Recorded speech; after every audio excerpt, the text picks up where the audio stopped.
अस्सलामुअलैकुम। उम्मीद करता हूँ तमाम व्यूवर्स खैरियत से होंगे। ये जो मेरी वीडियो है इसका बनाने का मकसद सिर्फ मेरा यही था कि जो हमारे बिगनर्स हैं या जो हमारे नौजवान हैं जिन्हें अभी तक कुछ बाहर के वीज़ों के बारे में कोई नॉलेज नहीं है, उनको बेसिक नॉलेज प्रोवाइड करना कि वो किस तरह से अपनी किसी भी मनपसंद यूनिवर्सिटी या मनपसंद शहर या मुल्क में कैसे जा सकते हैं। चले आए फिर वीडियो को आगाज़ करते हैं। चलिए ठीक है, हम बात करते हैं वीज़ा के बारे में। इतना तो आप सबने सुना ही होगा कि किसी का वर्किंग वीज़ा लग गया या किसी का कोई ट्रैवल करने के लिए आउट ऑफ कंट्री गया या किसी ने स्टूडेंट वीज़ा लगवाया। फिर वक्त जो हम बात करेंगे वो होगा स्टडी वीज़ा के हवाले से। स्टडी वीज़ा की दो टाइप्स होती है, एक F1 वीज़ा और एक M1 वीज़ा। जो ज़्यादातर लोग यूज़ करते हैं, ज़्यादातर स्टूडेंट्स, वो होती है F1 visa. F1 visa basically वो वीज़ा जो इंटर के बाद या ग्रेजुएशन के बाद आप लोग आइट्स करने के बाद जो अप्लाई करते हैं आगे पोस्ट ग्रेजुएशन या एमफिल वगैरह की स्टडीज़ के लिए, तो उस वीज़े को कहते हैं अपना F1 वीज़ा। लेकिन जो M1 वीज़ा है उसमें स्लाइड सा डिफरेंस है। डिफरेंस उसमें कुछ इस तरह है कि ये जो आपने सुना होगा डिप्लोमा का वीज़ा लगा, जो M1 वीज़ा है इसका जो यूजेज है वो इसलिए होता है, आपने अक्सर सुना होगा कि डिप्लोमा के लिए अप्लाई किया किसी ने या कोई शॉर्ट कोर्स के लिए अप्लाई किया, जो बेसिकली 1 साल का होता है ना वीज़ा, उसको बोलते हैं हम M1 वीज़ा। इसके लिए आइल्स की रिक्वायरमेंट नहीं होती क्योंकि इसमें 1 साल वाला कुछ ऐसा कोर्स भी है जिसको आप कहते हैं कि पोस्ट ग्रेजुएटेड कोर्स या आप कह लें उसको फाउंडेशन कोर्स। तो फाउंडेशन कोर्स के लिए हमारे पास आइल्स ज़रूरी नहीं है, स्पेशली उस बच्चे के लिए कि जिसके इंटर में 60% मार्क्स हैं अपना इंग्लिश में, तो उस बंदे के लिए आइल्स की रिक्वायरमेंट नहीं है। और वो जिनका एक तो स्टडी गैप है और उसके अलावा जिनका अपना मार्क्स भी कम है इंटर्स में, तो उनके लिए रिक्वायरमेंट है कि 4.5 बैंड मिनिमम उन्हें रिक्वायर होंगे। और उस बच्चे के 4.5 बैंड्स होते हैं आइल्स में ओवरऑल और नॉट लेस दैन 4.5, दैन वो इस कोर्स के लिए अप्लाई कर सकता है जी। अब जो सेकंड चीज़ जो हमारे पास आती है वो ये है कि जो हमारा स्टूडेंट है वो किस वीज़े के लिए अप्लाई करे। बेसिकली वो तो हम सब जानते हैं कि उसने स्टडी पर्पज़ के लिए जाना, तो स्टडी वीज़ा ही के लिए वो अप्लाई करेगा, F1 या M1 जो भी वो प्रेफर कर रहा हो और उसे नॉलेज है। और अगर नहीं है फिर भी अगर वो कंसल्टेंट के पास जाता है तो हमेशा कंसल्टेंट हमेशा वही कंट्री वही यूनिवर्सिटी प्रेफर आपको करेगी जहाँ से वो रजिस्टर होगी। उसका बेनिफिट ये है कि आप जब जाते हो किसी भी एडमिशन लेते हो किसी भी यूनिवर्सिटी में, तो उसका 50% आपकी फ़ीस का जो अमाउंट होती है वो 1 साल के बाद जब आप नेक्स्ट ईयर सेकंड ईयर की फ़ी पे करते हो, तो तब वो यूनिवर्सिटी आपके कंसल्टेंट को देती है कि जी आपने हमारे पास एक लड़का भेजा था, ठीक है, उसने 12,000 15,000 पाउंड फ़ी पे की है, तो आपका जो शेयर उसमें से निकलेगा वो इतना बनता है, 5,000 6,000 वटएवर जितना भी बनता है वो उस कंसल्टेंट को मिलेगा। तो इसलिए ये जो कंसल्टेंट की टीम्स होती है ये हमेशा उसी ही यूनिवर्सिटी को प्रेफर करती हैं जहाँ पे उनका अपना कुछ मार्जिन या शेयर वगैरह नहीं कर रहा हो।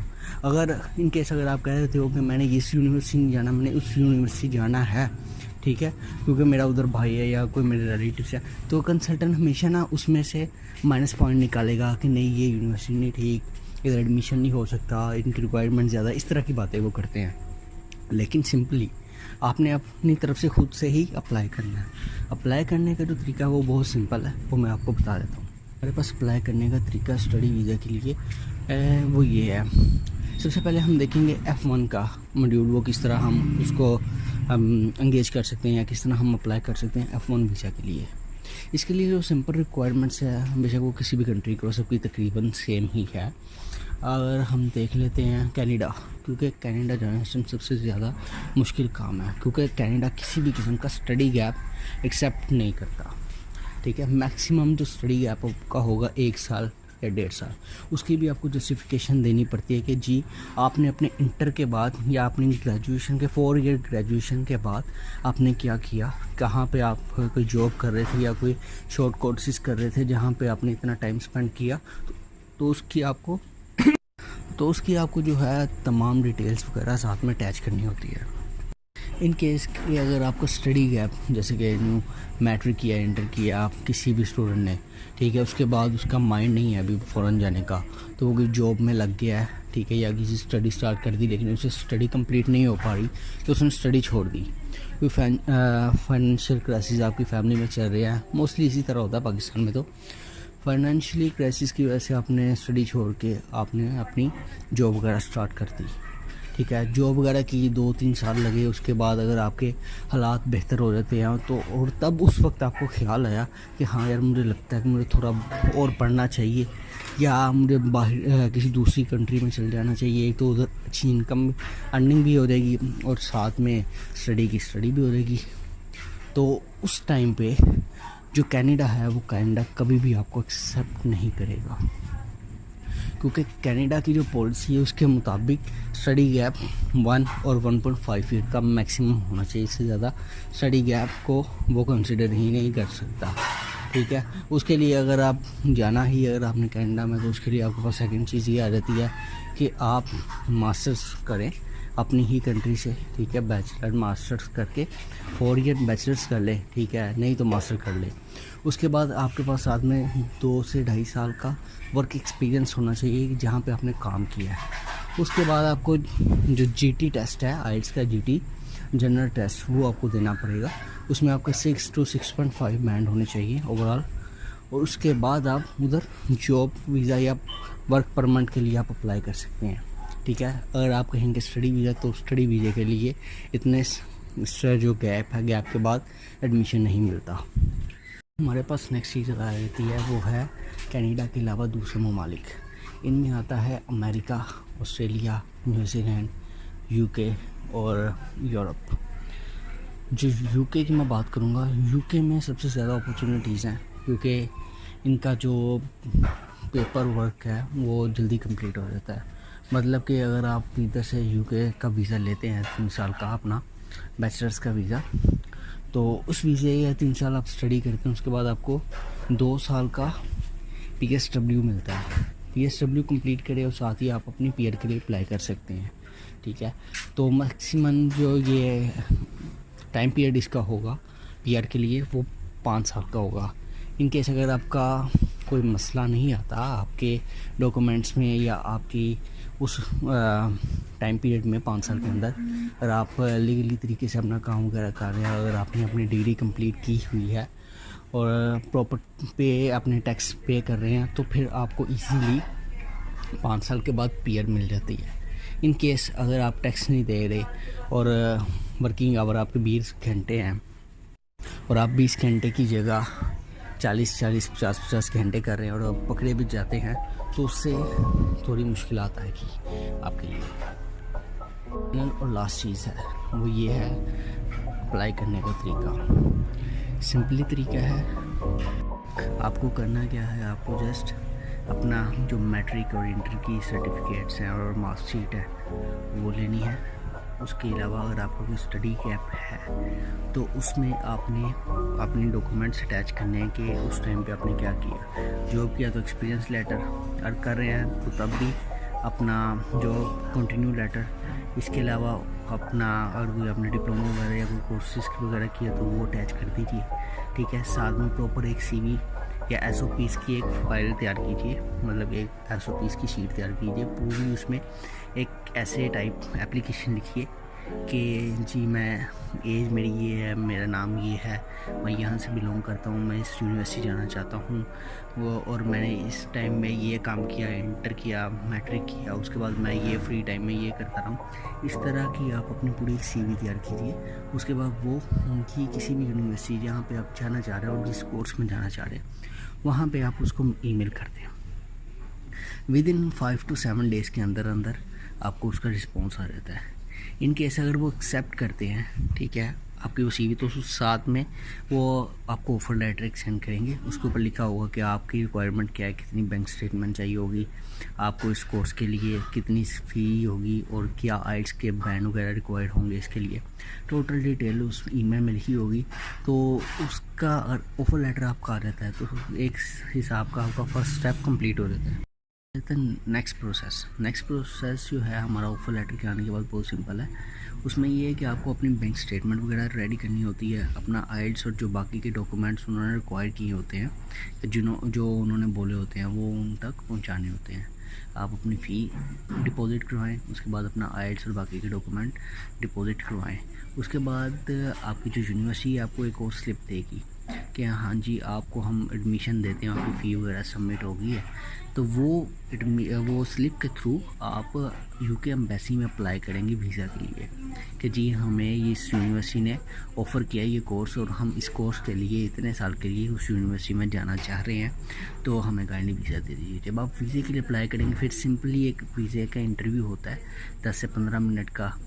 एम्बेसी में आपको जाना पड़ता है, यूके एम्बेसी, उधर जाएँ, उधर जाके इंटरव्यू दें और 90% चांसेस हैं कि वो हो जाता है। ठीक है, अगर किसी का कोई कुछ क्रिमिनल रिकॉर्ड ना हो या कोई उसके डॉक्यूमेंट्स का कोई इशू ना हो तो इजीली हो जाता है। ठीक है, उसके बाद सिंपली आपको जैसे वीज़ा लगता है फ़्लाइट कन्फर्म करवाइए और अल्लाह हाफिज़, सीधा अपना यूके चल जाइए या जिस भी कंट्री में जाएँ, सबका प्रोसेस सेम है। बस ये है कि जो यूके है वो स्टडी गैप एक्सेप्ट कर लेते 4 साल तक का, और जो हमारे पास ये कनाडा है, कनाडा 1 या 1.5 साल मैक्सिमम, इससे ज़्यादा का एक्सेप्ट नहीं करता। मेन चीज़ आ जाती है वो है M1 visa. M1 visa specially उन लोगों के लिए है कि जिन्होंने जैसा कि 2014 में अपने इंटर कंप्लीट किया और उसके बाद वो जॉब वगैरह करनी स्टार्ट हो गई, लेकिन 2018 में जाकर उन्हें ख्याल होता है कि क्यों ना ग्रेजुएशन कर ली जाए, तो वो ग्रेजुएशन करते हैं BA में। ठीक है, अब वो 2020 तक उनकी हो जाती है कंप्लीट और उसके बाद उन्हें ख्याल आता है क्यों ना बाहर के लिए ट्राई की जाए या हायर स्टडीज़ के लिए किसी दूसरी कंट्री चल जाए।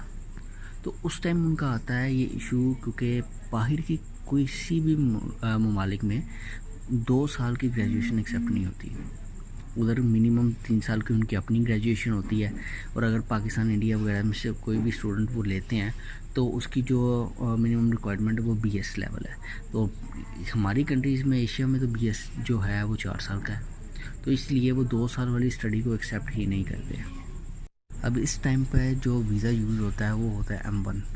वो इस तरह होता है कि इस तरह है कि वो आपको लेते हैं फाउंडेशन ईयर में। इस फाउंडेशन ईयर का मतलब ये नहीं होता कि वो आप सीधा 3rd ईयर में लेंगे। वो 3rd ईयर से पहले आपका 1 साल का होगा जो गैप क्लियर करेगा, या आपकी लैंग्वेज स्किल क्लियर करेगा, या आप एक हिसाब से उसको डिप्लोमा ही समझ लीजिए। तो उस लेवल का एक कोर्स है 1 साल का फाउंडेशन में। अगर ये स्पेशली उन स्टूडेंट्स के लिए भी है जो आइल्स क्लियर नहीं कर पाते, मतलब कि अगर आप आइल्स क्लियर नहीं कर पाए, ठीक है, अगर आपको 6 साढ़े 6 बैंड चाहिए थे लेकिन आपके 4 साढ़े 4 बैंड आ चुके हैं, ठीक है, क्योंकि 4 साढ़े 4 ईजीली आ जाते हैं, जिसको कुछ नहीं भी आता उसके भी 4 साढ़े 4 ईजीली आ जाते हैं। तो उन लोगों के लिए ये फाउंडेशन कोर्स होता है कि हाँ जी मेरे 4.5 बैंड है और मैं इससे ज़्यादा नहीं ले सका, तो उसकी बेस पे भी उन्हें एडमिशन मिलता है फाउंडेशन में। और जो लोग जिनका स्टडी गैप ज़्यादा होता है तो उनको भी फाउंडेशन में इसी की बेस पे, फाउंडेशन कोर्स की बेस पे एडमिशन मिल जाता है। एक तो ये आपका गैप कवर करने में हेल्प करता है, दूसरा ये आपका आइल्स क्लियर करवाता है। तो जो मेरी तरफ से आपको एडवाइस होगी वो यही, स्पेशली उन भाइयों को जिनका आइल्स क्लियर नहीं हो पा रहा, क्योंकि मैंने देखे हैं बहुत से ऐसे मेरे भाई हैं जिनका आइल्स क्लियर नहीं होता, किसी ना किसी मॉड्यूल में, किसी ना किसी की वजह से वो 0.5 बैंड्स की वजह से भी रहते हुए मैंने काफ़ी लोगों को देखा है। तो अब उस टाइम पे ये फाउंडेशन कोर्स बहुत सक्सेसफुल साबित होगा।